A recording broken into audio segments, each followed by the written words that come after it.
Okay. Alright. I am live. Okay. Sorry, I was a little bit late today, getting started. So, my apologies for that, if anyone was sitting, waiting to tune in. But yeah, today we are playing Zombies Ate My Neighbors. This game is one of my favorite games, of all time, honestly. It's so good. I remember playing this on Super Nintendo when it first came out. I actually had 2 copies as a kid, just because, honestly, I don't even know why I had 2 copies as a kid, but I did. Yeah, I had 2 copies of this game as a kid, and yeah, if you tuned in yesterday, you heard me talking a little bit about how the copy that VGHI has of this game is actually a little bit unique. So, before we actually get into the gameplay today, I wanted to talk a little bit about that. So, what you're seeing here, this is the box art that most copies of the game had. And I think this was the United States version, probably European as well. But yeah, it was this yellow with a spiral and some zombies on the front. And that is cool, and like that's what I remember from my childhood, honestly. But we've got I'm going to show you a few other things here. So this is actually a fan-produced version. That background there was made by someone on DeviantArt, and I love this background. It's actually one of the wallpapers that I often use on my computer.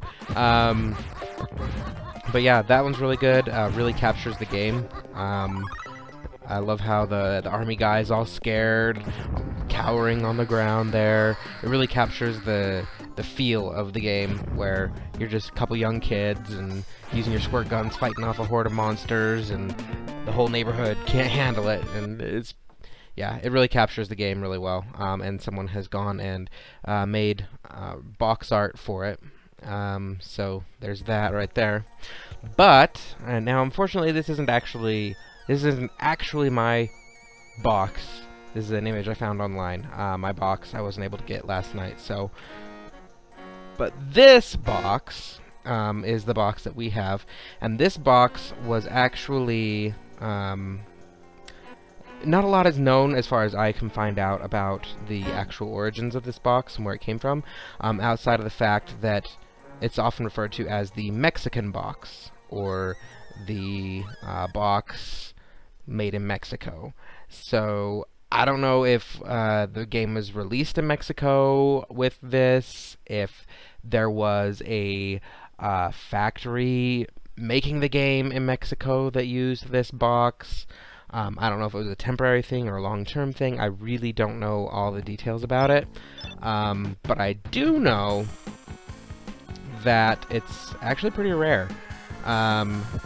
In searching eBay and stuff, I was not able to find a recent selling of this box, at least last time I looked, which is, it's been a few months. Maybe there was one that cropped up, but I have not seen an actual version with this box sold on eBay, at least, within quite some time. Now, the game itself, complete in box, is actually a fairly valuable Super Nintendo game, but with this box, the last time it was sold that I could find was in 2012 or 2013, and it went for like $700 just for the box. And there was an auction floating around recently on eBay that had both this version and this version, both of them together, and they were asking $2 grand for it. So, considering that this one is in great condition, worth $200 at best, I would say that this one's probably becoming quite a collectible. So pretty cool that we have that.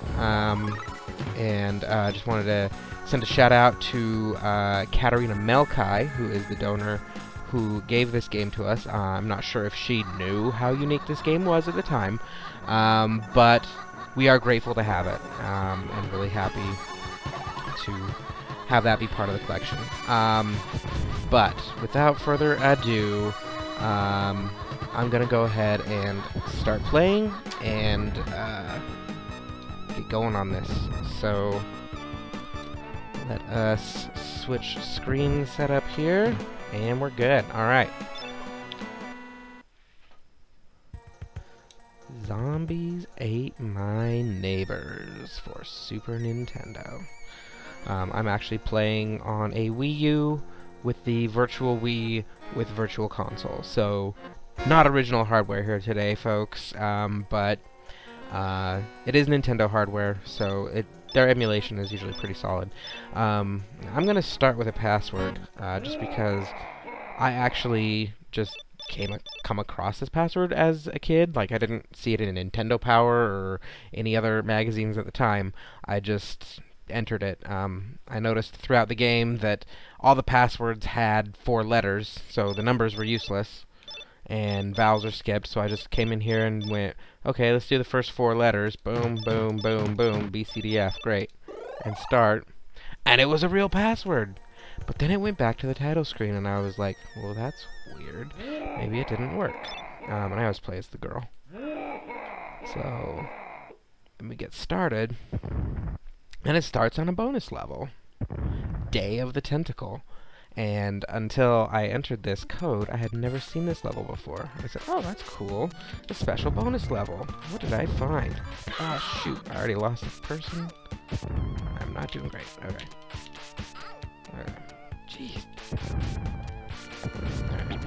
Let's get up here. Get this guy. Ah, jeez.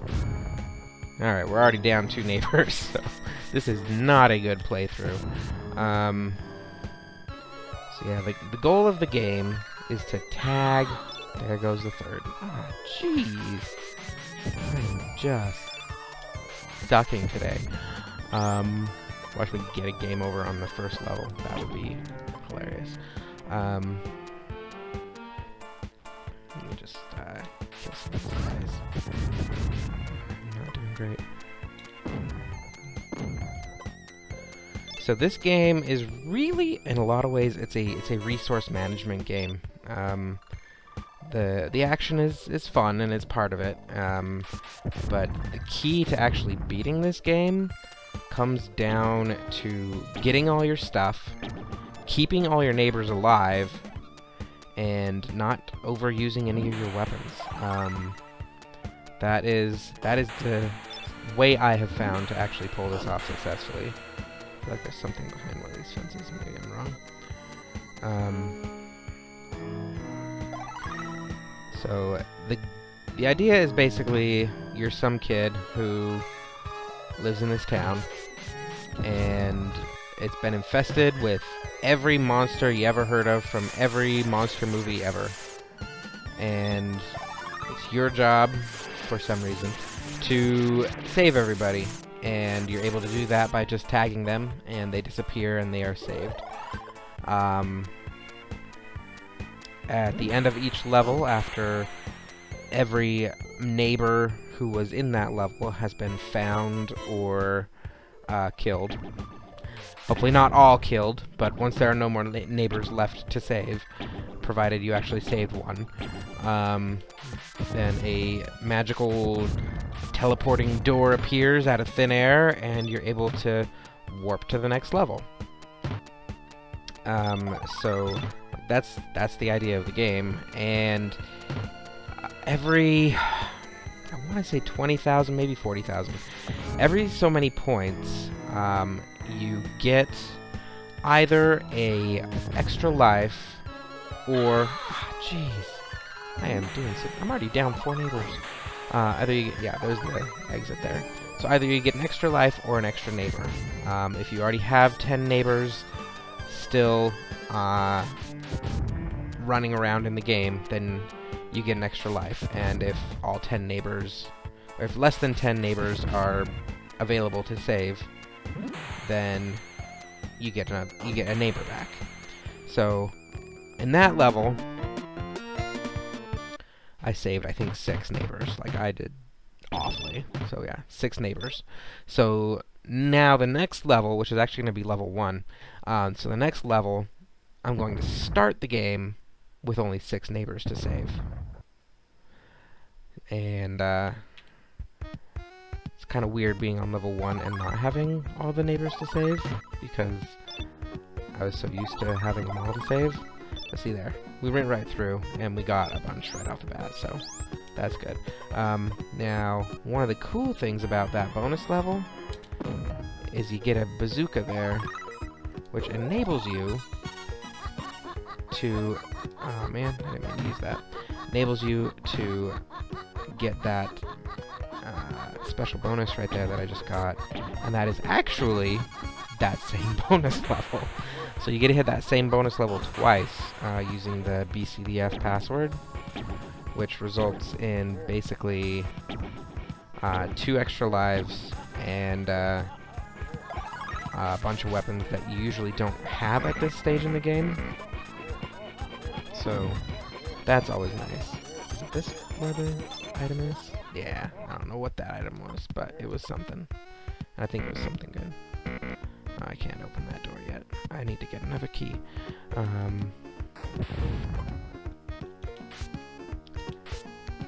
So, yeah. Now, the way that I've found to actually beat this game... as a kid, I only ever did it with a Game Genie. But the way that I've found it... as an adult, I've actually been able to beat the game without Game Genie. And the way that I do that is on every level that has a bunch of these zombies, I just kill them one by one without getting hit. Basically just grinding away, racking up points. And if I'm able to kill enough of them, then I get my special bonus victims. So neighbors will come back. And after I have all the neighbors, then I can get more 1-ups. And that's kind of the key, in my opinion, to actually beating this game. Another approach, I suppose, would probably be... Hey, Kent's back, he says. Yay! Welcome back, Kent. So yeah, now we're back on Day of the Tentacle again. We actually saved the baby this time, yay! So the other approach would be to only have 1 neighbor alive, so you don't have as many monsters to kill, but you run into the issue of if that neighbor dies, it's an immediate game over. So it's a bit risky, but it can work. So you don't have that tool to get extra lives every time you get so many points if you're missing a neighbor. But if you're managing your health packs well and other things, you can... Oh yes, I didn't even get hit. Okay, get her.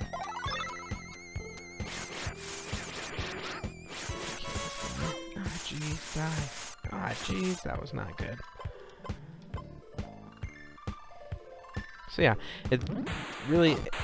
The way I've found to actually beat this game really is just managing your resources, making sure that you're not running around squirting your gun like crazy, because you need each individual squirt.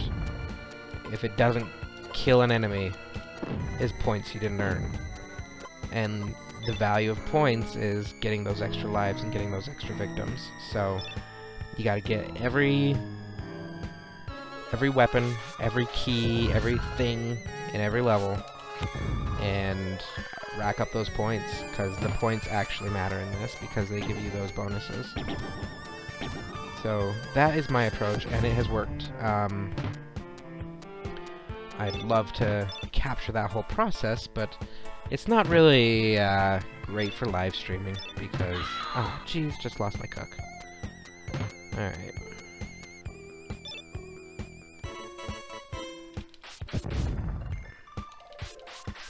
Let's find out if... Okay. If it's 20,000 or 40,000. So we'll be able to test that right here. We can just get up to 20,000 before I finish this level.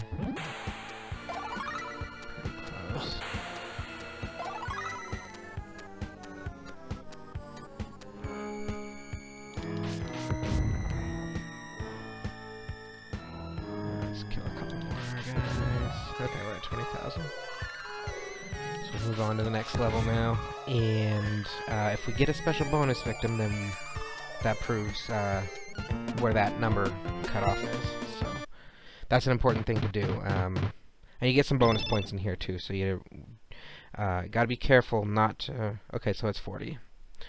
Anyway, so you gotta be careful not to go too high. What I like to do is try to rack up about 40,000 points on each level, if I can, if there's weaponry and enemies to do it, and just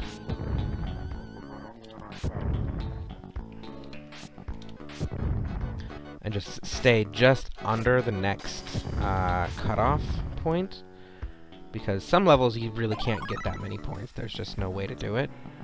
So getting as many points as you can on certain levels, and then just kind of jumping between each 40,000 marker point on your point score.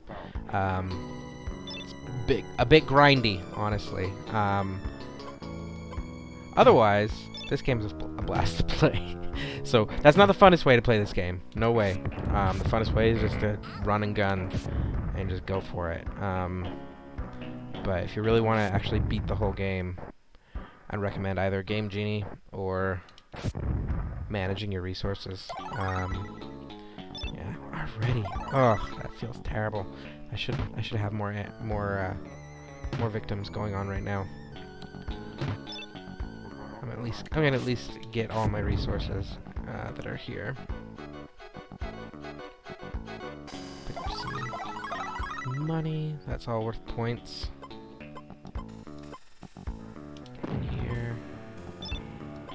So the question mark power-ups are random. They can either turn you into a zombie, make you move fast, turn you into a monster, which is actually good. You turn into like a big purple monster that can punch and like break everything, punch through doors, punch through hedge mazes, and punch through trees if they're the right kind of tree. So that's a good power up, but I love that it's random. I love when games have random power ups that are good and bad. You never know what you're gonna get. And there's a lot of randomness in this game. Every cabinet you open, every garbage can you open, it's random as to what you're gonna get out of there. And sometimes it's a monster that attacks you. Sometimes it's nothing. A lot of times it's nothing. And sometimes it's a monster potion, and sometimes it's a skeleton key, and some of the more valuable, more rare items in the game. So it's really fun, just for that randomness aspect. So yeah, I love this game. Get these guys before they die. Okay, get a baby. Okay. This is a level that I usually will grind on. There are a lot of zombies that generate in this corner down here, and if you're careful, you can kill them without getting hit, which is key.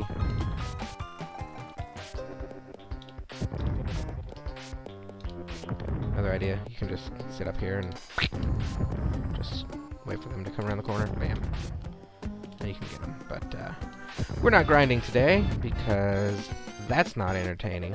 People don't want to watch that. I don't know why people even watch any of these videos, honestly.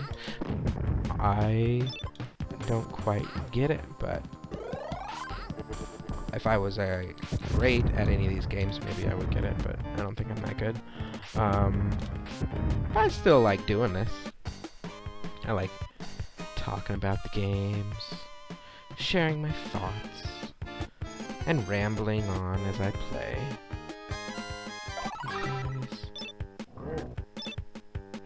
Axe babies, good. So these soda machines, sometimes you can get a weapon out of them. It's not usually worth the cost of a bazooka shot, but I just did it anyway. Popsicles. Yeah, that's another thing I love about this game. The weapons are just so random and crazy. So let's go through a few weapons that we've got just to demonstrate. So your main weapon here is your squirt gun. Oh, scary babies. Ah!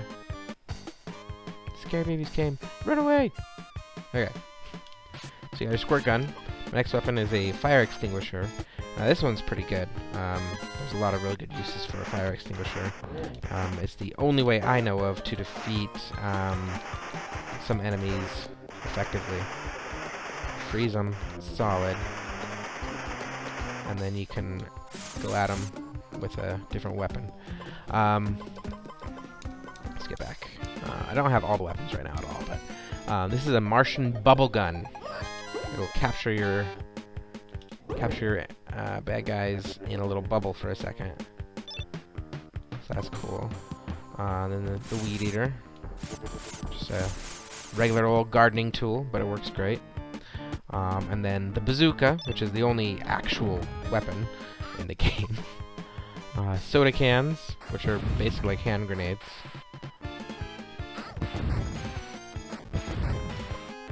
I think these are tomatoes. Popsicles. The popsicles are actually pretty good to keep on hand. They do have a slight freezing effect on some enemies, and there's like goo enemies that can only be defeated by freezing them. So then you have a stack of special weapons on the right side. And these are more utilitarian. The health kit just refills your health. The decoy balloon pops out and laughs all annoying like. And it'll actually attract zombies to it so that they don't chase you. Keys, you need to open doors. The shoes make you go fast, so now I use them when I'm going really fast. The red potion I'm going to save for the next level. So let me go over to the door that opened up and go on to the next level.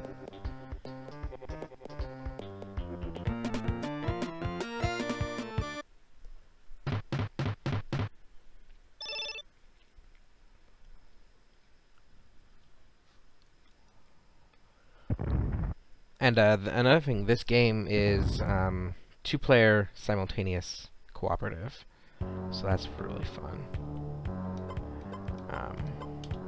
Just even the idea of both players playing at the same time was kind of a novel thing back in these days. So that was pretty good. That was our IT guy. He just popped in and threatened that he's watching me. But no, this is not interfering with my regularly scheduled work. So there we go. See, that is how you kill those guys. And if you can defeat all of the chainsaw guys in this level, you get a bonus. So that's good. You gotta get your bonuses. Gotta get your points. Get all out of those now, so hopefully this will kill him. The one thing that you gotta worry about there is you can't actually see if you're hitting the guy with the weed whacker when he's frozen, because the indicator is that the bad guy flashes blue. But when he's frozen, he's already blue, so that doesn't really help.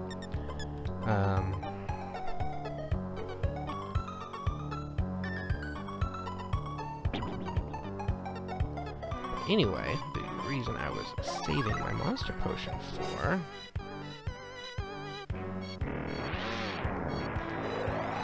is that's the other way to fight these guys. It makes you a lot more formidable compared to the chainsaw guys. The chainsaw guys are one of the more powerful enemies in this game for sure, so pulling out the monster potion is pretty good. Now that first one, I've noticed that sometimes they kind of randomly die way faster than other times, which is weird.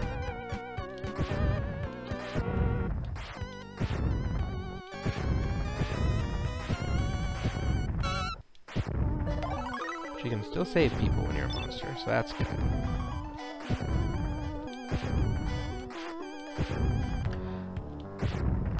Get that cheerleader. Okay. Oh, and back to human.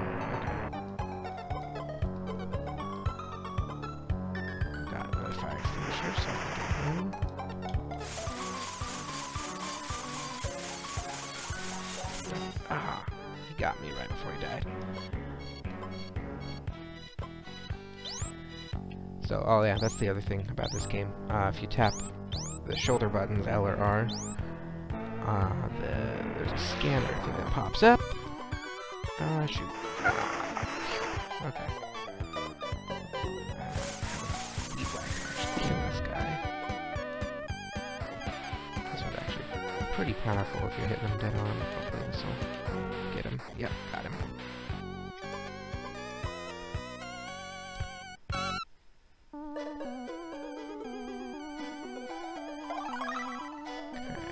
Actually, there's one more chainsaw guy. I think I got one more. There's one hiding out in here. If I can get him to cut his way out. There we go. Freeze him, and then so I can. That should get him.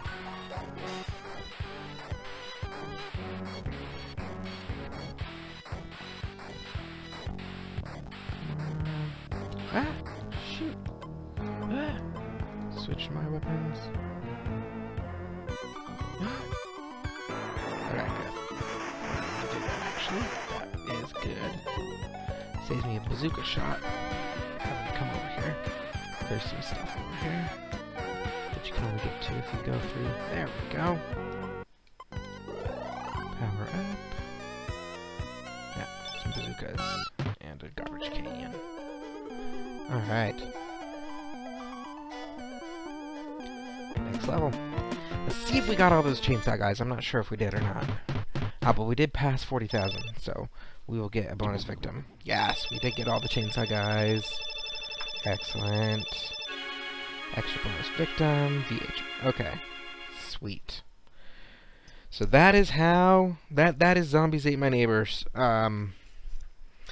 It was also released on Sega Genesis. I've actually never played the Sega version. I've heard that it's better in some ways and worse in other ways, which is kind of the general story for these games that were released on both systems at the time. Very few of them are really clearly superior on one system versus the other. The Super Nintendo and the Genesis really just were very different systems in a lot of ways. There were things that one could do and the other couldn't, and that just kind of made things different. But yeah, we're coming up on 30-minute stream, so you know, I'm gonna finish this level and then go ahead and call it a day. This level is really interesting. This is based on body snatchers. So there's all these all these clones of yourself running around. The enemies are clones, and when it's two-player, it can be particularly confusing because they'll clone the other player, and since you're not controlling the other player, it's not so obvious as to where which one's an enemy and which one's your teammate. So this is a cool level. And yeah, the whole game is just really, if you were a fan of classic horror in the monster movies from like MGM Studios and stuff, like you would love this game.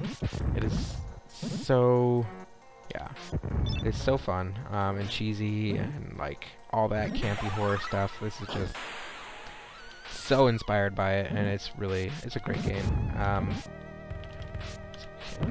Get over this way, cut through there, grab the teacher.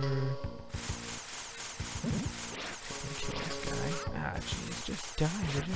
Sometimes they're on top of stuff, see? He was on a key.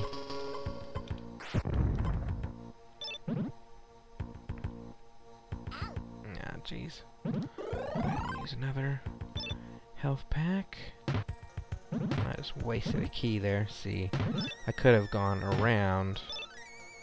Didn't have to open that door because there's an opening here. So that's one of those things that if you're gonna be going through the whole game, you gotta be careful not to waste keys or anything. Gotta be careful to just get your stuff and get your points and move on. Don't waste anything. Like right there. I jumped diagonally into the house. So that'll work for me good.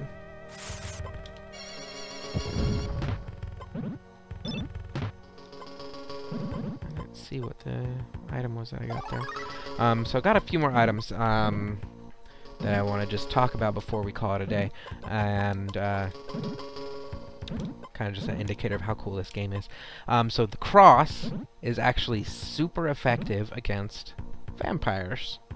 And the vampires are actually really hard to kill otherwise, but you get a ton of points for killing them, so they're good to kill. Bazooka I've mentioned, pop cans I mentioned, tomatoes I mentioned, popsicles I mentioned.